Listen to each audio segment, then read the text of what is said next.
Ahí está, perfecto. Lo que vamos a mostrar es un poquito qué sucede actualmente a nivel mundial.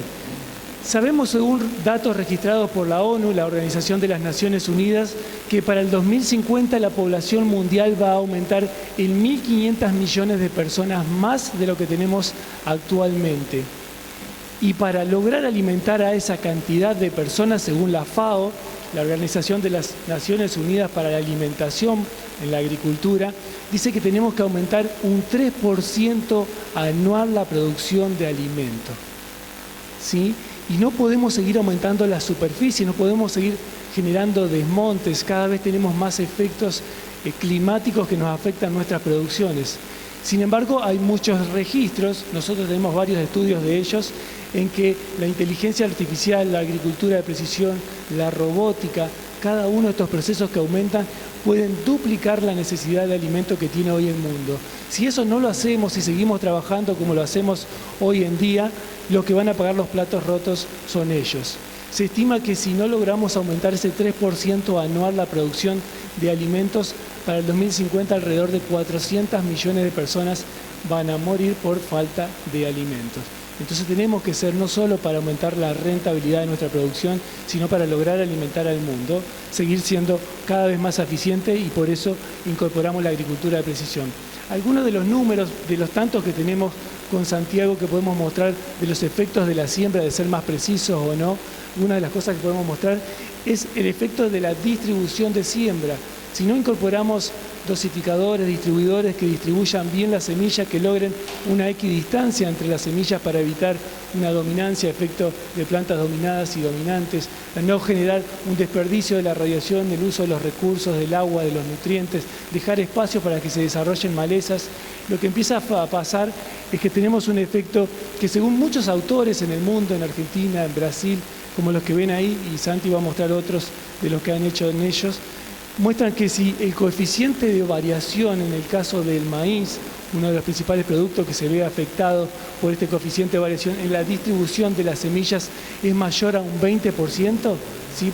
Punto que hay que empezar a analizar, vamos a tener casi 300 kilogramos de pérdida por hectárea por cada 10% que aumenta el coeficiente de variación por encima de 20%. Hasta llegar a un punto de 60% de coeficiente de variación que ya se ve más afectado por una singulación y no tanto por el coeficiente de variación entre las semillas. ¿Cuál es el coeficiente de variación que tenemos en nuestro país actualmente, registrando Córdoba, norte de Buenos Aires, Santa Fe y Entre Ríos? 53% de coeficiente de variación en la distribución de semillas de maíz, diciendo que la tolerancia es de un 20%. Así que solamente por un efecto de una mala distribución de las semillas, cuando ya tenemos tecnología que puede reducir esto, estamos perdiendo prácticamente 800 kilogramos de maíz por hectárea. Otro punto clave de los tantos que hay, hoy hablaba Víctor Hugo Bárbaro de la compactación, tremendo efecto, genera una reducción de hasta 30% en el rendimiento de los cultivos entre la huella y la maquinaria y donde no hay huella. El otro punto clave es cómo emergen la uniformidad temporal de esas plántulas. Si muchas veces no nos importa, decimos, bueno, el coeficiente de variación está bien sembrado, no sé dónde está la humedad, no sé qué fuerza de emergencia tiene mi plántula, y empezamos a tener problemas como esto. 7% de la población de plántulas que están emergiendo de maíz en Córdoba, Buenos Aires, Santa Fe y Entre Ríos tienen una diferencia de una hoja verdadera entre la planta dominada, la planta de mayor tamaño, y la planta de menor tamaño. Eso implica que la planta dominada tenga un 50% menos de rendimiento y genere un impacto de casi 600 kilogramos por hectárea por ese diferencial de plántulas de tamaño de tiempos de emergencia diferencial. Entonces, otro punto clave y que lo podemos solucionar fácilmente con la tecnología que tenemos en agricultura de precisión hoy en nuestro país. Entonces, cuando empezamos a hablar de estas cosas, y terminando mi resumen, vemos que los problemas de singulación, ahora Santi va a mostrar algunos de ellos, por eso no los coloqué, simplemente por los problemas de singulación con un promedio de 92% de singulación que tenemos en nuestro país, tenemos una pérdida de $7.000 cada 100 hectáreas que sembramos de maíz. Un equipo completo de maíz lo estamos perdiendo cada 100 hectáreas por problemas de singulación. 2 equipos completos de maíz, $14.000 por problemas de desuniformidad espacial en la distribución de las semillas.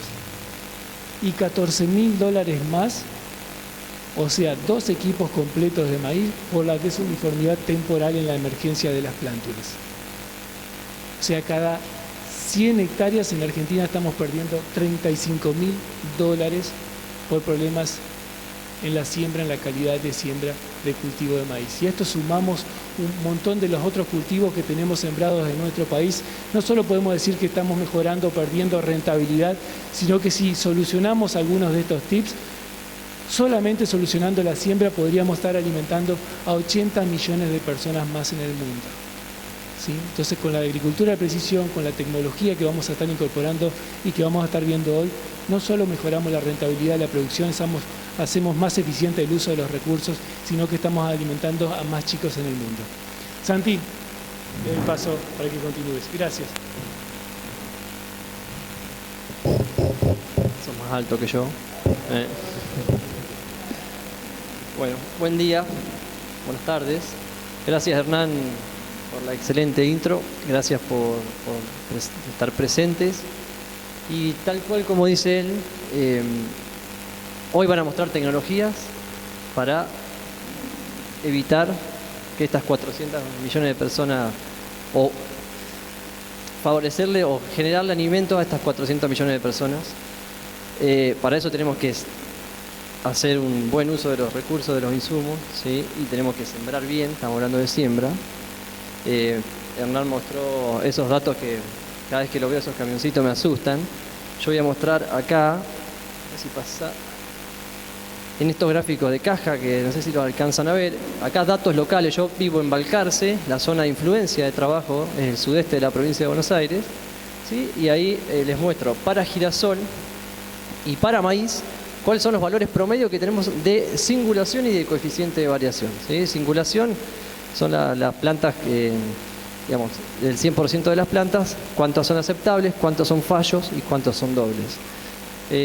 Ahí vemos que, por ejemplo, para girasol, la calidad de siembra, ¿sí?, expresada con estos factores, con estos dos niveles o formas de medir, es bastante menor que para maíz, ¿sí?, por algunas cuestiones propias de la semilla y de la forma de siembra y del momento de siembra. Ahí, bueno, no coinciden porque, bueno, esto es regional con los datos de Hernán, pero 30% de coeficiente de variación para girasol y 22 para maíz. Eso es un promedio, pero si ustedes se fijan, hay puntos que se elevan hasta el 50%, que es el valor que mostraba hoy Hernán. Y si nos vamos a los valores de singulación, ahí sí, estamos en 94% de singulación en maíz y 84% en girasol. Son datos que han mejorado, estos son de las últimas campañas, pero tengo datos anteriores y bueno, que se ha notado una mejora, y mucho de esta mejora es por tecnología, ¿sí? Tal vez las mismas máquinas, pero que le incorporaron tecnología. Bueno, a eso quería ir. También hay que analizar, hay mucha tecnología en los híbridos que se están utilizando bueno, de maíz o de girasol. Yo voy a mostrar unos datos que tengo acá. El 2020, por ejemplo, cómo es el comportamiento que tiene en cuanto al rendimiento un híbrido plástico, un híbrido con capacidad flex, respecto a un híbrido que tiene menos capacidad de flexibilidad, ¿sí? Y ven que en un año que, por ejemplo, el año 2020, que fue muy bueno, un híbrido que es plástico, tiene capacidad flex, se adapta mejor a los problemas de espaciamiento, ¿sí? Y cuando el híbrido pierde flexibilidad por su genética, el rendimiento cae. Pero ojo, esto no quiere decir de que, bueno, podemos sembrar bien y sembrar mal y el rendimiento se va a mantener. Esto es un año puntual. Cuando medimos el año pasado, fíjense, un año que tuvo algunos en algunas zonas críticas o momentos críticos del cultivo, hubo algún estrés, el híbrido plástico cayó también el rendimiento cuando aumentó el coeficiente de variación. Entonces, y bueno, la caída fue mucho mayor, fíjense, de 95 kilos por punto de SB para el híbrido poco plástico. Entonces, en un año donde las condiciones no fueron buenas, un mal espaciamiento puede generar también pérdida de rendimiento. Entonces, la conclusión general es, tenemos que sembrar bien, tenemos las tecnologías para sembrar bien.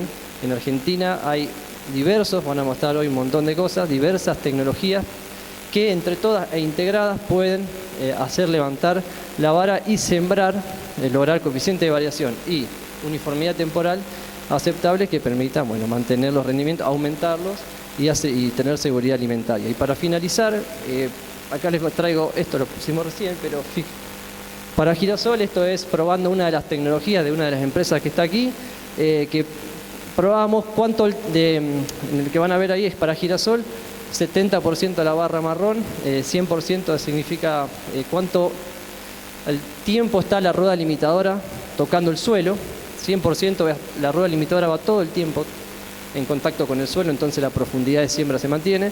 Cuando no está, o sea, tenemos un 70% del tiempo que la rueda está tocando y un 30% que no, tenemos problemas de profundidad, tenemos problemas de uniformidad temporal, que lo vemos ahí en el gráfico que está a la derecha, que van a ver, los colores indican el porcentaje de plantas con diferente cantidad de hojas. Cuanto más parecidas sean las plantas, o sea, el problema de uniformidad temporal va a ser menor. Para girasol no generó cambios en el rendimiento, porque girasol tiene bastante plasticidad también en cuanto a tamaño de capítulo y demás, pero cuando lo medimos para maíz, fíjense, hubo casi 500, 600 kilos de diferencia cuando mantuvimos la profundidad de siembra respecto a cuando teníamos saltos en el sistema de limitación de profundidad.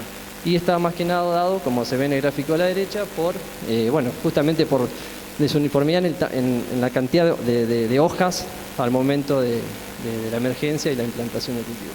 Bueno, era eso todo lo que teníamos para mostrarles y les agradecemos y le damos lugar entonces a las empresas para que vean.